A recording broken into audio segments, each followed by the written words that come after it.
Teenage Mutant Ninja Turtles 2, Back from the Sewers, released in 1991 from Konami for the Game Boy, is the sequel to 1990's Follow the Foot Clan game, and much like that game, this is a unique title that is not entirely derivative of any prior arcade or console titles. Well, that's not entirely true. Back from the Sewers is a mixed bag of sorts in more ways than one, and even after having played through the whole thing, I'm still not quite sure on how I feel about it. So, full disclosure, we're playing this on the Cowabunga collection that was released about a year or two ago for the sake of convenience. I do have the original cart, but I also have this, and Back from the Sewers was released before Super Game Boy came to fruition, so it really doesn't matter either way.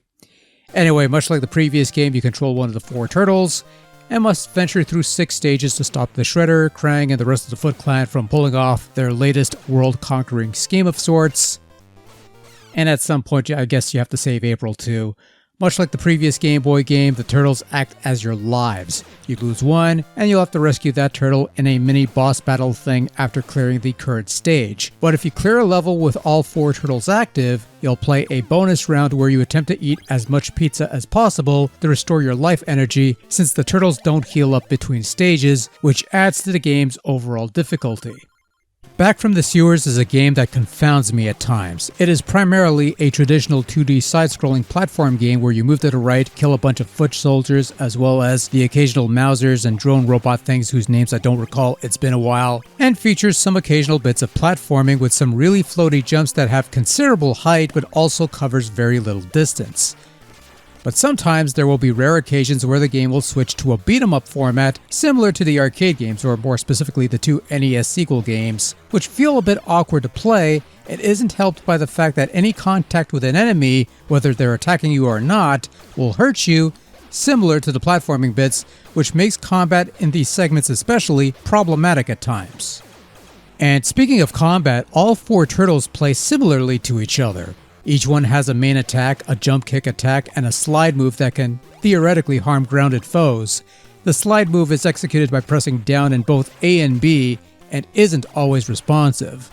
And even when you do manage to pull it off, it's incredibly slow and awkward to use effectively, and thus I tend not to use it all that often.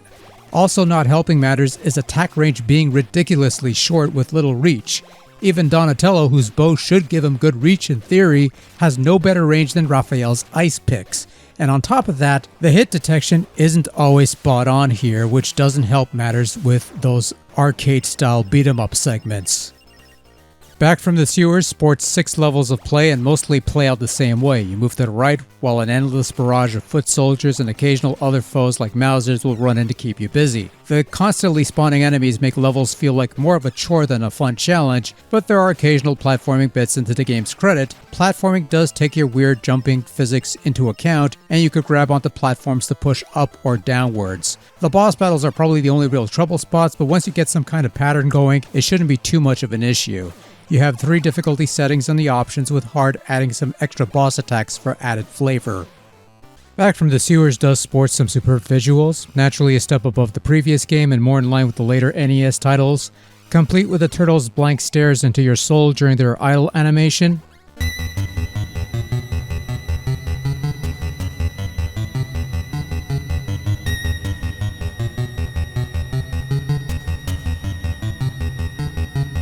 Just tremendous.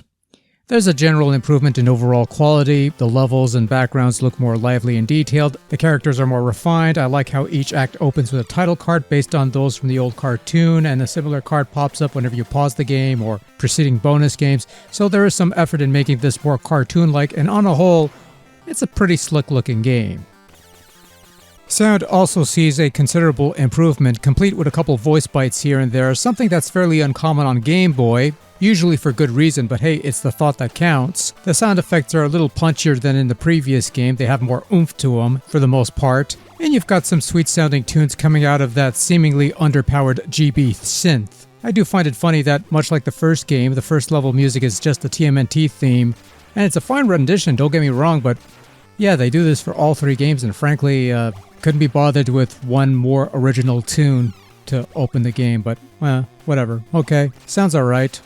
Great stuff all around. Overall, Teenage Mutant Ninja Turtles 2 Back from the Sewers on Game Boy is okay, I guess. is a substantial step above the previous game from the overall presentation, and there's a couple neat ideas here, but the gameplay has a quibble or two that keeps it from being great. Fall of the Foot Clan might not be as pretty looking and is an older, simpler game, but it does hold up a bit better in comparison, which makes it the slightly better game. But Back from the Sewers ain't too bad either. It's just not my style of pizza, but your mileage may vary.